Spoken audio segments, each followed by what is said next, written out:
कुछ लोगों ने हमें रिक्वेस्ट किया कि कमर्शियल इनवॉइस और proforma invoice, commercial invoice, packing list, commercial invoice, tax invoice, ये डॉक्यूमेंट्स में क्या क्या फर्क है। आप अगर हमें इसका इवैल्यूएट करके एक वीडियो बनाएंगे तो हमारे लिए एक अच्छी जानकारी इसकी साबित हो सकती है, गाइड हो सकती है। तो दोस्तों, इसी सब्जेक्ट पे हम ये वीडियो बना रहे हैं कि क्या डिफरेंस है कि कमर्शियल इनवॉइस और अदर डॉक्यूमेंट्स में। तो चलो देखते हैं हम कि कमर्शियल इनवॉइस और प्रोफार्मा इनवॉइस में क्या फर्क है। तो कमर्शियल इनवॉइस ये डॉक्यूमेंट आप तब बनाते हैं जब आपका सेल हो जाता है, गुड्स जो रेडी हो जाते हैं, आपका सेल इफेक्ट हो जाता है, उस समय में डॉक्यूमेंट बनते हैं। लेकिन प्रोफार्मा इनवॉइस आपके गुड्स रेडी है लेकिन सेल हुआ नहीं है, और कस्टमर के लिए आपको दो पर्पज के लिए वो अगर चाहिए कि क्या आप भेजने वाले हैं हमें, उसका एक प्रोफार्मा आप भेजो, या फिर पेमेंट्स आपको कराना है कस्टमर से तो हमें भेजो। ये कस्टमर की रिक्वायरमेंट रहती है और आपकी भी रिक्वायरमेंट रहती है। उस समय में एग्रीमेंट के हिसाब से आप ये प्रोफार्मा बनाते हैं और उनको कस्टमर को भेजते हैं। तो कमर्शियल इनवॉइस ये लीगल डॉक्यूमेंट है। प्रोफार्मा इनवॉइस ये क्या है? It's not a legal document but it's only a reference document. It is not treated as a legal document, but it is for information purpose only. तो तीसरा जो है कि ये लीगल डॉक्यूमेंट है कमर्शियल इनवॉइस, इसलिए इसका सिग्निफिकेंस सभी जगह पे है। इंपोर्टर के लिए, एक्सपोर्टर के लिए, कस्टम्स के लिए, बैंक के लिए, सभी को इसका एक सिग्निफिकेंस है। प्रोफार्मा इनवॉइस का कोई भी सिग्निफिकेंस नहीं, because it is not a legal document. Legal document नहीं है, वो सिर्फ इंफॉर्मेशन पर्पज के लिए, इसलिए उसको कुछ इम्पोर्टेंस देने की जरूरत नहीं। लेकिन उसमें टैक्स जो भी है, टैक्स भी दिखा सकते हैं या नहीं भी दिखा सकते हैं, but it is not legal document, not created out of the system. क्योंकि जीएसटी का इनवॉइस बनाएंगे या पहले एक्साइज भी बनाते थे तो सीरियली वो बनता था सिस्टम में से, तो सिस्टम में से बनता था तो ट्रैकिंग होती थी, कोई भी आप इनवॉइस एस्केप नहीं कर सकते थे। तो इसलिए ये क्या है कि लीगल डॉक्यूमेंट इसको कोई भी ट्रीट नहीं कर सकता है। तो बेसिकली टैक्स पर्पसेस के लिए और कस्टम पर्पसेस के लिए कमर्शियल इनवॉइस एक सिग्निफिकेंट डॉक्यूमेंट है, लेकिन प्रोफार्मा इनवॉइस नहीं है।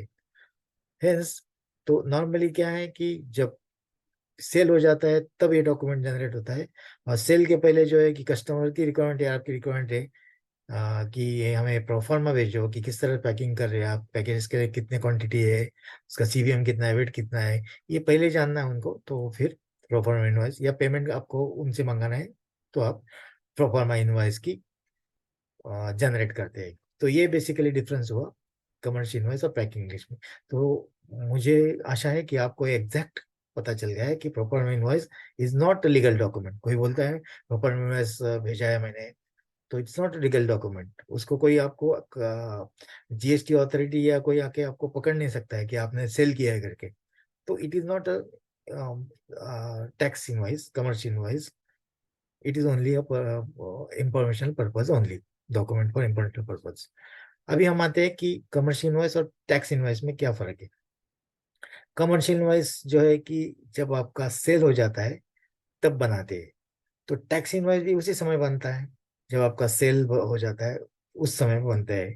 लेकिन टैक्स इनवॉइस में जो जीएसटी है, अभी के समय में, पहले वैट और एक्साइज था, तो जीएसटी है तो उसका उसमें दिखाया होगा कि अलॉन्ग विथ टैक्सेशन कितना टैक्स आता है, क्या आता है।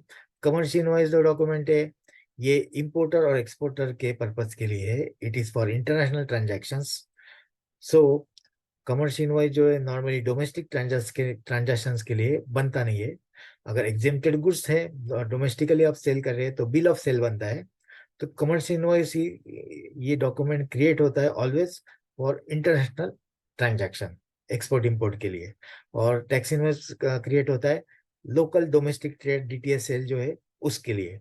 तो उसमें टैक्सेशन का मेंशन होता है, इसमें टैक्सेशन का मेंशन नहीं होता है, क्योंकि ये EXIM trade transaction, import export transaction है। दूसरा कि ये भी डॉक्यूमेंट कस्टम पर्पज के लिए, कमर्शियल इनवॉइस ये इम्पोर्टेंट है, बैंक के लिए इम्पोर्टेंट है, इट्स अ लीगल डॉक्यूमेंट। और एक्सपोर्टर इंपोर्टर के लिए इम्पोर्टेंट है, कस्टम क्लियरेंस के लिए इम्पोर्टेंट है, और ऑथराइज डीलर्स के लिए इम्पोर्टेंट है। तो ये सभी इसका इम्पोर्टेंस है। लेकिन टैक्स इनवॉइस जो है टैक्स पर्पज के लिए जीएसटी अथॉरिटी को इम्पोर्टेंट है, इसके अलावा जो बेनिफिट्स लेने हैं टैक्स के रिलेटेड, जो आईजीएसटी के बेनिफिट्स है उसके लिए इम्पोर्टेंट है, क्रेडिट लेने के लिए इम्पोर्टेंट है, जो आईजीएसटी का क्रेडिट या जीएसटी के क्रेडिट्स जो है भी है, सीजीएसटी है, एसजीएसटी है, इसके क्रेडिट के लिए इम्पोर्टेंट है टैक्स इनवॉइस। और ये ऑडिट पर्पस के लिए इम्पोर्टेंट है, अकाउंटिंग पर्पस के लिए इम्पोर्टेंट है। आप अकाउंटिंग पर्पस के लिए कमर्शियल इनवॉइस भी इम्पोर्टेंट है, और ये भी इम्पोर्टेंट है जो टैक्स का ब्रेकअप है वो आपको इसमें मिल जाएगा, और जो इंटरनेशनल ट्रांजैक्शन की वैल्यू है वो इसमें मिल जाएगी। तो कमर्शियल इनवॉइस में जो वैल्यू दिखाई होगी वो डॉलर्स में दिखाई होगी। अगर एक एक्सपोर्ट ट्रांजैक्शंस की हम बात करेंगे तो उसका टैक्स इनवॉइस भी बनेगा। तो टैक्स इनवॉइस जो है कि जो डॉलर्स की वैल्यू है commercial invoice converted into rupees, rupees में जब वो डे का वो दिन का जो एक्सचेंज रेट है उससे कन्वर्ट करने के बाद उस पे आईजीएसटी लगेगी। और आईजीएसटी जो है कि आपको अगर आपका बॉन्ड है, एक्सपोर्ट का बॉन्ड है, B1 बॉन्ड, तो उसमें डेबिट डालेंगे, या फिर ये जो है कि आप ड्यूटी पेमेंट करेंगे और फिर एक्सपोर्ट करेंगे और फिर आईजीएसटी का रिफंड लेंगे। तो ये सारी जो एक्सपोर्ट की जो बातें हैं, टैक्स इनवॉइस का सिग्निफिकेंस मैं आपको बताया कि क्या क्या है। और कमर्शियल इनवॉइस ये जो है कि ये बेसिकली प्रूफ ऑफ ओनरशिप का डॉक्यूमेंट है। टैक्स इनवॉइस भी एक डॉक्यूमेंट है कि लोकल सेल्स के लिए प्रूफ ऑफ ओनरशिप का डॉक्यूमेंट है। ओके। तो दोनों में जो है कि मेजर डिफरेंस नहीं है, सिर्फ ज्यादा डिफरेंस जो है कि इसमें टैक्स का आपको शो होता है, इसमें टैक्स का नहीं है, domestic purpose and international purpose. तो ये दोनों में बेसिकली डिफरेंस है। हम आते हैं अभी तीसरे इसकी तरफ, कि तीसरा जो है कि कमर्शियल इनवॉइस और पैकिंग लिस्ट। अभी आप कमर्शियल इनवॉइस देखेंगे तो कमर्शियल इनवॉइस ये लीगल डॉक्यूमेंट है, पैकिंग लिस्ट भी लीगल डॉक्यूमेंट है। अभी पैकिंग लिस्ट जो है कमर्शियल इनवॉइस में क्या आता है, आपका पूरा डिटेल आता है, एक्सपोर्टर का नाम, उसका एड्रेस, इंपोर्टर का नाम, उसका एड्रेस, डिलीवरी टर्म, इनको terms, port of loading, port of destination, बाद में एक्सचेंज एक्सचेंज रेट कितना है, इसके बाद डिलीवरी टर्म्स का वो बताया मैंने, उसके बाद नोटिफाइड उसको जो पार्टी है वो पार्टी का नाम भी आएगा उसमें, बायर का नाम आएगा और कंसाइनी का नाम भी आएगा if it is other than the consignee.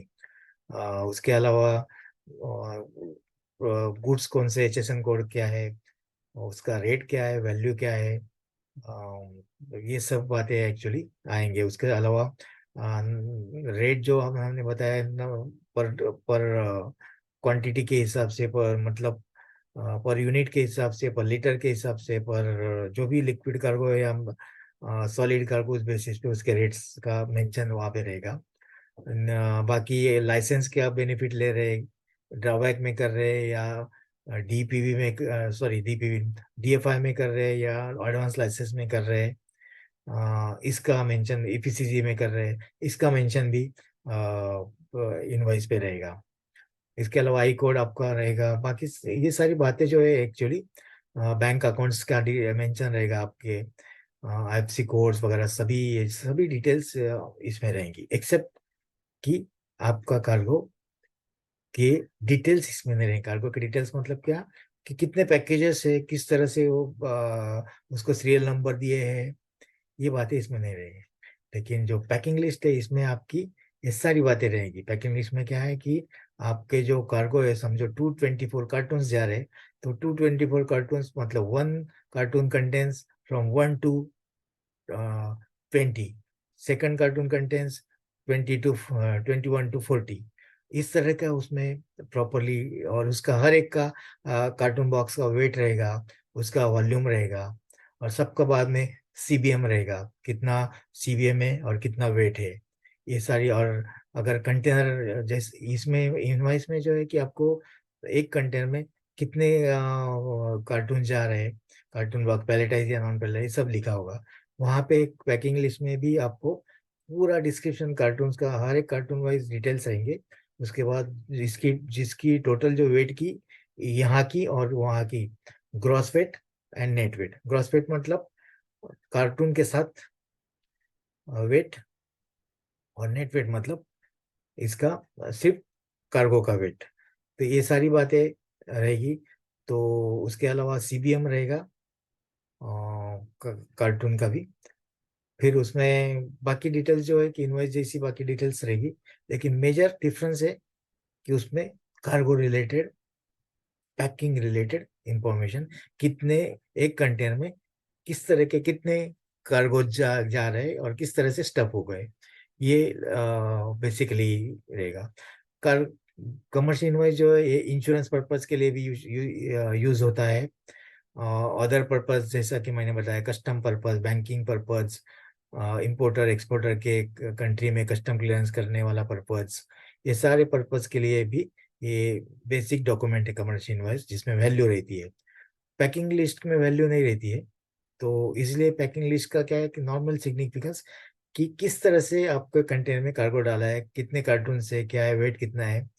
और इसका सिग्निफिकेंस शिपिंग लाइन को या फिर एयरलाइन को है, ताकि वो इसका वेट के हिसाब से वॉल्यूमेट्रिक वेट कैलकुलेट करे, वॉल्यूमेट्रिक जो वॉल्यूम सीबीएम कैलकुलेट करे, और उस बेसिस पे चार्जेबल वेट जो भी है एयर फ्रेट केस में, या फिर चार्जेबल वॉल्यूम कितना है ये सी फ्रेट केस में कैलकुलेट कर सकते हैं। और इस बेसिस पे पैकिंग लिस्ट का सिग्निफिकेंस है। तो इसीलिए दोनों में मेजरली यही डिफरेंस है कि पैकिंग लिस्ट जो डॉक्यूमेंट है ये शिपिंग लाइन के लिए वेट्स और वॉल्यूम रहने के कारण वो air freight and C freight charge करने के लिए ये एक यूजफुल डॉक्यूमेंट है। मुझे लगता है कि कमर्शियल इनवॉइस, पैक और पैकिंग लिस्ट, ये दोनों भी एक्सपोर्ट इंपोर्ट ट्रांजैक्शंस में जनरेट होने वाले डॉक्यूमेंट्स है, इसलिए दोनों का अलग अलग वे से सिग्निफिकेंस है। डिफरेंस जो है कि ज़्यादा डिफरेंस नहीं है, जो मैं बताया वही डिफरेंस है। तो दोस्तों, जैसे कि मैंने ये तीनों में जो भी डिफरेंस है आपके सामने लाया, कि कमर्शियल इनवॉइस और पैकिंग लिस्ट में क्या डिफरेंस है, कमर्शियल इनवॉइस और टैक्स इनवॉइस में क्या डिफरेंस है, और कमर्शियल इनवॉइस और प्रोफार्मा इनवॉइस में क्या डिफरेंस है। Commercial invoice, packing list, tax invoice और प्रोफार्मा, इसके फॉर्मेट भी हम यहाँ पे डिस्प्ले कर रहे हैं। यही वीडियो में आपको सभी के जो फॉर्मेट से वो मिल जाएंगे, उस पे से आपको एक एग्जैक्ट आइडिया भी आ सकती है। तो दोस्तों, इसी नोट पे हम यहाँ पे ये वीडियो समाप्त करना चाहेंगे। और आपको अगर कुछ सुझाव है या कुछ आपको सजेशन है कि और कुछ वीडियो आप बनाना चाहते हैं अलग अलग सब्जेक्ट पे, तो हमें लिख के भेज सकते हैं। हमारे व्हाट्सएप पे भी आप जुड़ सकते हैं, चैट मैसेंजर जो वेबसाइट पे उससे भी जुड़ सकते हैं। इसके अलावा आपको वीडियो अगर अच्छा लगा तो प्लीज़ हमारे यूट्यूब चैनल को जाके सब्सक्राइब कीजिए, बेल आइकॉन दबाइए, और ताकि आपको आगे चल के हम इस तरह के जो भी वीडियोस बनाने वाले हैं उसका नोटिफिकेशन प्राप्त होते जाएगा।